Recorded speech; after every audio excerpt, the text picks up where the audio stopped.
बिस्मिल्लाहिर्रहमानिर्रहीम। अस्सलामुअलैकुम।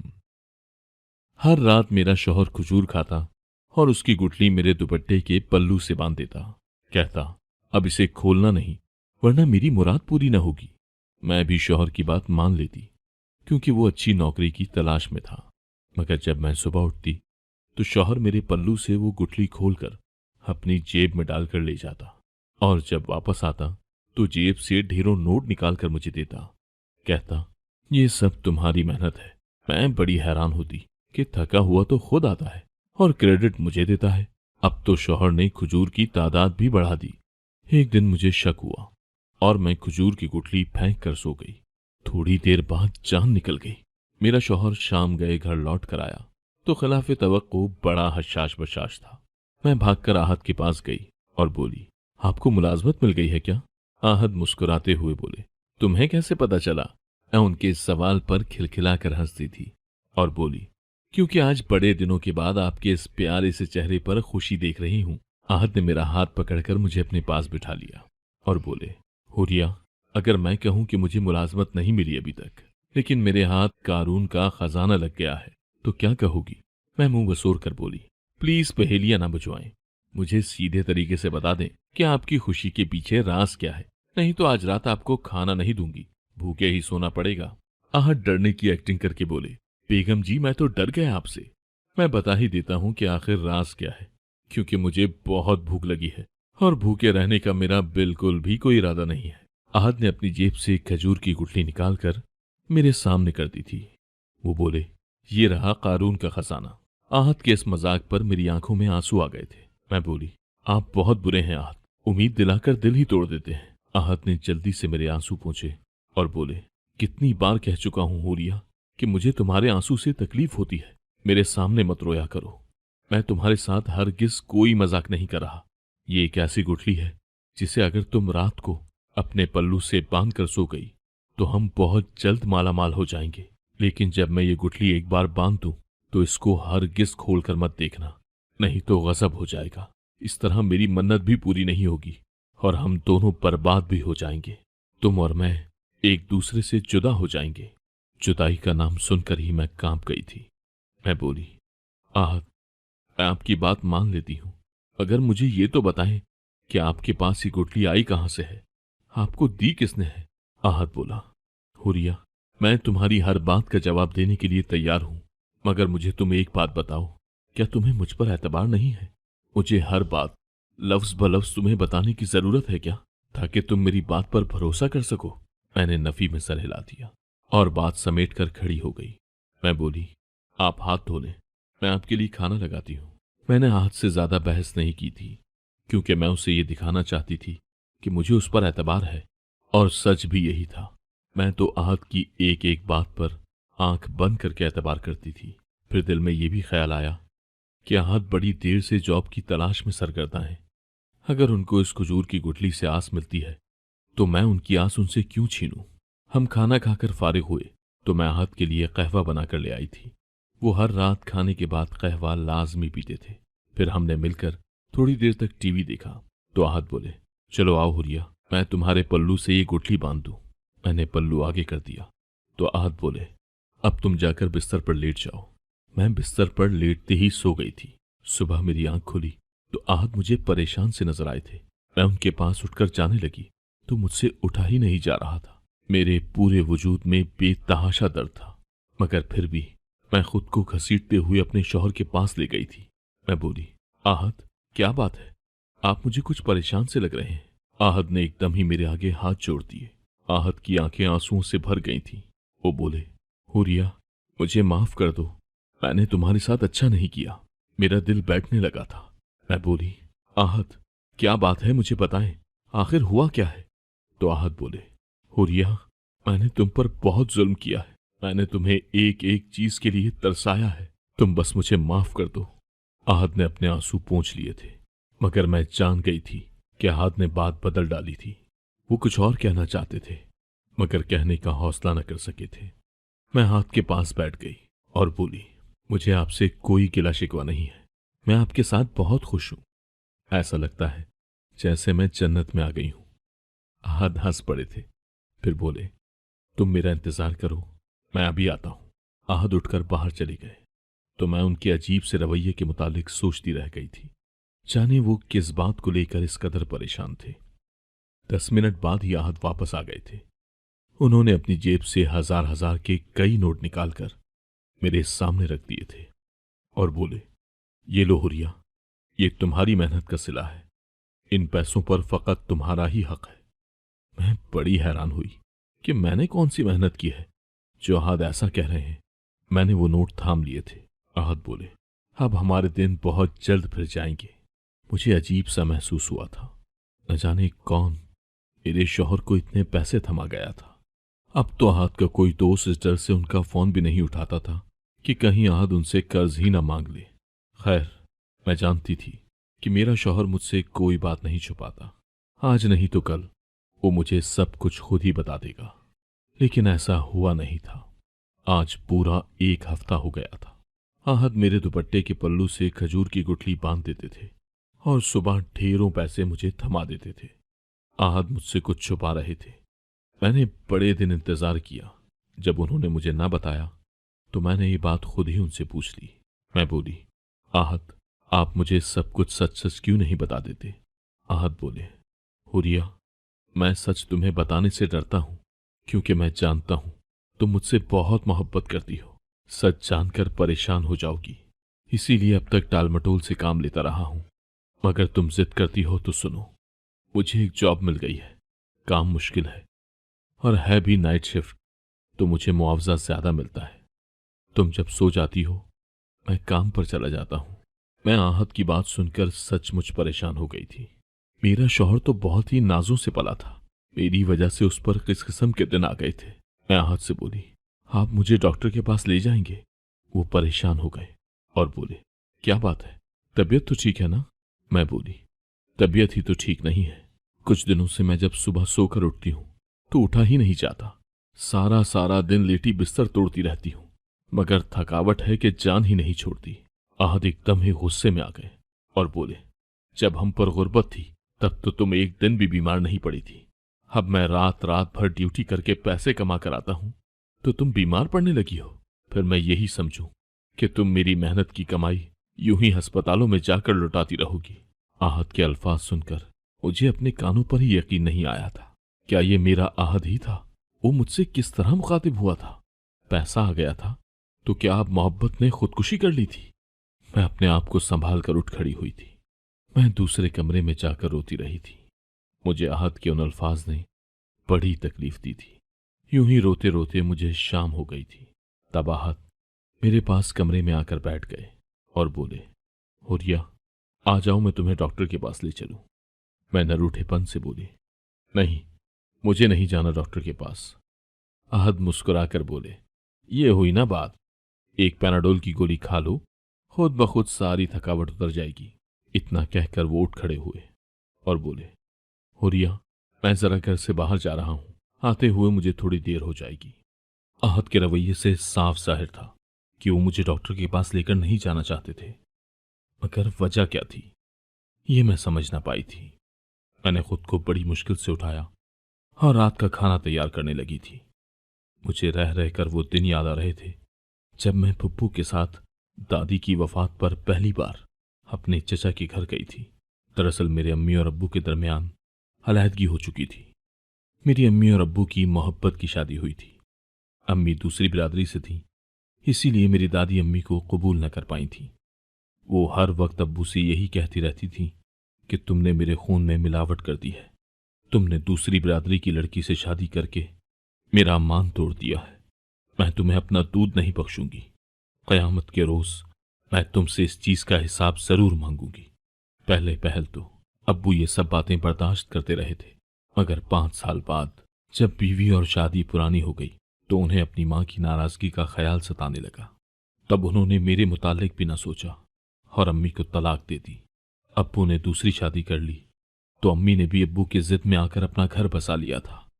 अम्मी अब्बू अपनी अपनी खुशियों में मसरूफ हो गए थे।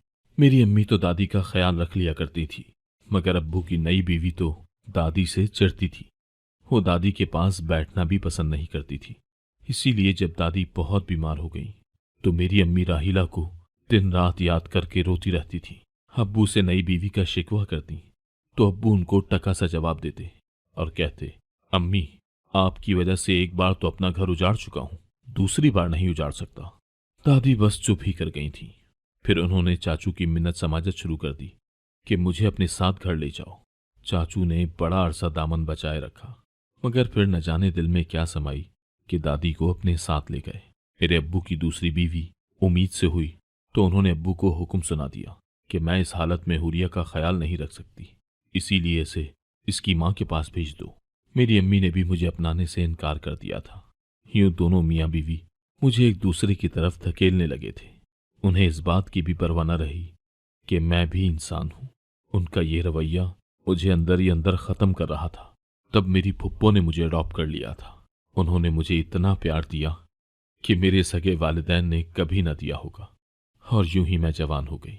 एक रोज कॉलेज से वापस आई तो मेरी फुप्पो फूट फूट कर रो रही थी। मैंने उनसे वजह पूछी तो वो बोली, हुरिया, जल्दी से अपना सामान पैक कर लो, तुम्हारी दादी का इंतकाल हो गया है, हमें लाहौर जाना होगा। मैंने जल्दी से अपने कपड़े पैक किए और फुप्पो के साथ रवाना हो गई। पहले 3 दिन तो शोक में गुजरे थे। हर तरफ रोना धोना ही था। एक दिन मैं यूं ही चुपचाप बैठी थी, तब चाचू का बेटा मेरे पास आकर बोला, हुरिया, मैं जानता हूं कि हम दोनों पहली बार मिल रहे हैं, इसीलिए शायद तुम हम सब कजन से घुल मिल नहीं रही। तुम हमारे साथ आकर बैठो। उसने अपना नाम मुझे आहत बताया था। वो बोला, आ जाओ, मैं तुम्हें सबसे मिलवाता हूं। वो मुझे वहां ले गया जहां सारे कजन्स बैठे थे। तब मैंने पहली बार अपनी 3 बहनें और एक भाई को देखा था। मैं रोते हुए वहां से भाग खड़ी हुई थी। आहत भी मेरे पीछे ही आया था। उसने मुझसे रोने की वजह पूछी तो मैंने उसे सब कुछ बता दिया था। वो मेरी दास्तान सुनकर बड़ा उदास हो गया था। उस दिन से वो मेरा ख्याल रखने लगा था। आहत बहुत ही अच्छा लड़का था। वो सब कजन्स में मुझे फौकियत देता था। हम दोनों में बहुत गहरी दोस्ती हो गई थी। दादी को फौत हुए 15 दिन हो चुके थे। तब सब छोटे बड़े मिलकर बैठे थे।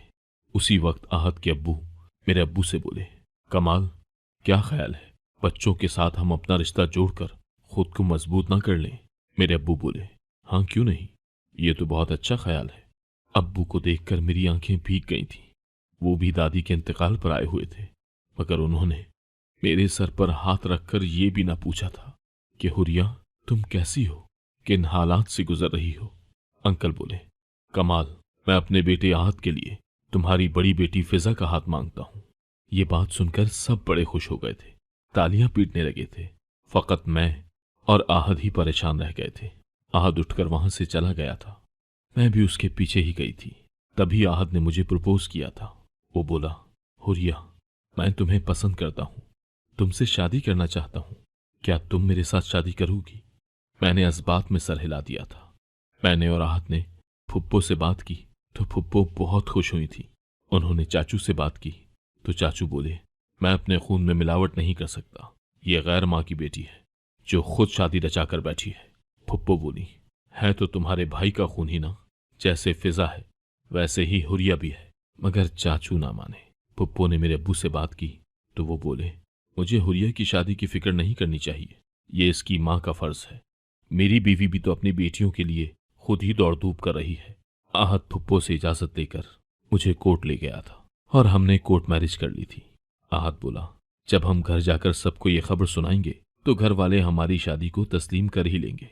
और जब हम घर पहुंचे तो आहत ने सबको हमारी शादी के मुतालिक बता दिया था। ये खबर तो सब पर बम बनकर टूटी थी। चाचू ने अपने इकलौते बेटे को मार मार कर अधमुआ कर दिया था। वो बोले, अभी इसी वक्त इसको तलाक दो, मैं तुम्हारी शादी फिजा से करके ही रहूंगा। लेकिन आहत ना माना तो चाचू ने उसे अपनी जायदाद से आग कर दिया था और घर से निकाल दिया था। अब मैं और आहत दर दर की ठोकरें खाने लगे थे। फुप्पो ने हमें अपने घर में ठहरने को कहा, लेकिन आहत न माना था। तब से अब तक आहत ने मुझे कभी उफ तक न बोला था। उसने मेरी खातिर क्या कुछ नहीं झेला था, मगर अब वो कुछ बदला बदला सा लगने लगा था और मैं उसके रवैये से बहुत परेशान थी। मुझे ऐसा पैसा हरगिज नहीं चाहिए था जिससे मेरा शौहर ही मुझसे छीन जाता। मैंने फैसला कर लिया था कि आहत को खुद से दूर नहीं होने दूंगी। आहत घर लेट ही लौटे थे। वो आए तो मुझसे खाना मांगा। आज वो बड़ी जल्दी में लग रहे थे। खाना खाते ही उन्होंने खजूर की गुठली मेरे पल्लू से बांध दी और खुद बाहर निकल गए। मैंने उनके जाते ही वो गुठली अपने पल्लू से खोलकर फेंक दी थी। आहत जैसे ही घर से निकले, मैं भी उनके पीछे ही निकल गई थी और मेरी हैरत की इंतहा न रही कि बाहर तो एक बड़ी सी गाड़ी खड़ी थी। आहत ने उस गाड़ी में चाबी लगाई और उसे स्टार्ट करके ले गए थे। मैं भागती हुई उनके पीछे गई थी। ये तो शुक्र था कि मुझे एक टैक्सी मिल गई थी। मैंने टैक्सी वाले को आहत की कार का पीछा करने को कहा था। आहत की गाड़ी बड़ी तेजी से आगे बढ़ रही थी और मेरे दिल की धड़कनें बेतरतीब हो रही थीं। मुझे लग रहा था जैसे मेरा दिल बंद हो जाएगा। आहत की गाड़ी चाचू के घर की जाने पड़ रही थी और मेरे दिल को धचका लगा था कि कहीं इनकी कोई लड़ाई तो नहीं चल रही। मैं आयतल कुर्सी पढ़ पढ़कर आहत पर फूंकने लगी थी। गाड़ी गेट के अंदर चली गई तो मैंने टैक्सी वाले को रुकने का इशारा किया और खुद चाचू के घर चली गई थी। चौकीदार मुझे जानता था, इसीलिए उसने मुझे नहीं रोका। मैं दबे कदमों आगे बढ़ रही थी। अभी मैं लाउंज के बाहर ही खड़ी थी जब मेरी नजर आहत पर पड़ी थी। वो किसी से हंस हंस कर बातें कर रहा था। उसके सामने सजी संवरी फिजा खड़ी थी। उसने आहत को हाथ से पकड़कर लाड किया था और बोली, आप इतने लेट क्यों आए हैं? मैं कब से आपका इंतजार कर रही थी। आहत बोला, मैं ट्रैफिक में फंस गया था। मैं आगे बढ़ी और बोली, नहीं आहत, झूठ मत बोले, आज तो रास्ते में बिल्कुल भी ट्रैफिक नहीं थी। आहत ने मुड़कर मेरी तरफ देखा तो उसके औसान खता हो गए थे। वो जल्दी से मेरे पास आकर बोला, हुरिया, तुम यहां कैसे? मैंने आंसू पीने की कोशिश की मगर नाकाम रही। मैं बोली, आहत, मेरा यहां आना हैरत की बात नहीं है। आपका आना और फिजा का आपसे यूं सवाल जवाब करना, यह हैरत की बात है। आप मुझे बताएं, फिजा आप पर हक क्यों जमा रही थी? आहत खामोशी रहा था। इसका जवाब मुझे फिजा ने दिया था। वो बोली, क्योंकि आहत मेरा शौहर है। मैं इस पर हक नहीं जताऊंगी तो और कौन जताएगा? फिजा की बात मेरे कानों में कयामत के सूर की तरह गूंजी थी। मेरे साथ बहुत बड़ा जुल्म हुआ था। मुझसे मेरा शौहर छिन गया था। मैं 2 कदम पीछे हटी तो आहत मेरी जानिब बढ़ने लगा। वो बोला, हुरिया, मेरी बात तो सुनो। मगर मैं कुछ भी कहे सुने बिना ही चाचू के घर से निकल गई थी। मैं वापस टैक्सी में जा बैठी थी। अब की बार मैं आहत के घर नहीं गई थी, मैं फुप्पो के घर चली गई थी। फुप्पा ने दरवाजा खोला तो वो परेशान हो गए थे। फुप्पो भी भागकर मेरे पास आई थी। मैं उनके गले लगकर फूट फूट कर रोने लगी थी। वो मुझसे वजह पूछती रही तो मैं बोली, फुप्पो, मेरी किस्मत भी मेरी मां पर गई है। मेरे बाप ने भी मोहब्बत की शादी के बाद उसे धोखा दिया था। आहत ने भी मोहब्बत की शादी करने के बाद मुझे धोखा देकर फिजा के साथ शादी कर ली है। फुप्पो शशदर रह गई थी।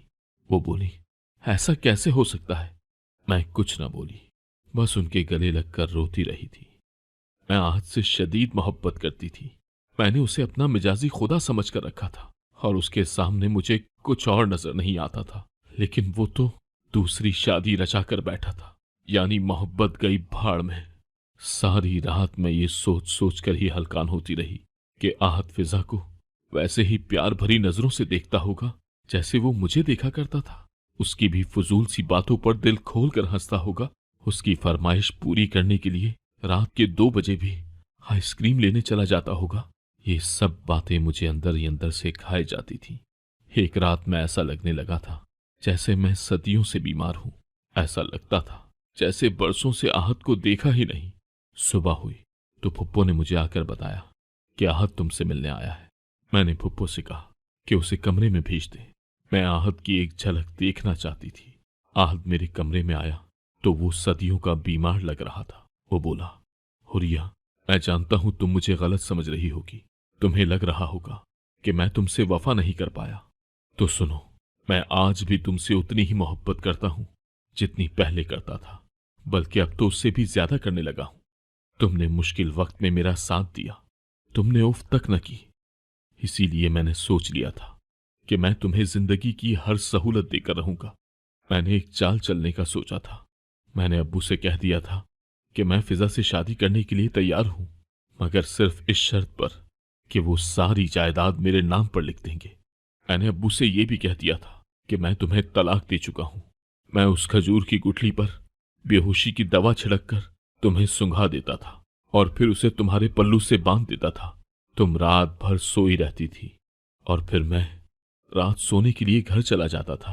अब्बू को सच में यकीन हो गया था, इसीलिए उन्होंने अपनी सारी जायदाद मेरे नाम कर दी थी। अब्बू ने फिजा को भी घर पर बुला लिया था ताकि हमारी अंडरस्टैंडिंग हो जाए। पगली, तुमने ये भी नहीं सोचा कि दो बहनों की एक ही लड़के से शादी नहीं हो सकती। तो फिर सोचो, मेरी शादी फिजा से कैसे हुई होगी। उसने तुमसे झूठ बोला था। कल मैंने अब्बू को अपना फैसला सुना दिया है कि मैं तब तक उस घर में नहीं आऊंगा जब तक वो तुम्हें कबूल नहीं कर लेते। मैं आज भी फकत तुम्हारा ही हूं। मैं आहत की बात सुनकर सजदे में गिर गई थी। अल्लाह का लाख लाख शुक्र था कि उसने मुझे बदगुमानी में गलत फैसला करने से बचा लिया था। अब मैं और आहत एक निहायत खुशगवार जिंदगी गुजार रहे हैं। अगर आपको आज की कहानी पसंद आई है तो वीडियो को जरूर लाइक कीजिएगा और अपने दोस्तों के साथ भी शेयर कीजिएगा। और हाँ, अगर आपने अभी तक हमारा चैनल सब्सक्राइब नहीं किया तो जरूर सब्सक्राइब करें। मिलते हैं कल एक नई और दिलचस्प कहानी के साथ। अल्लाह हाफिज।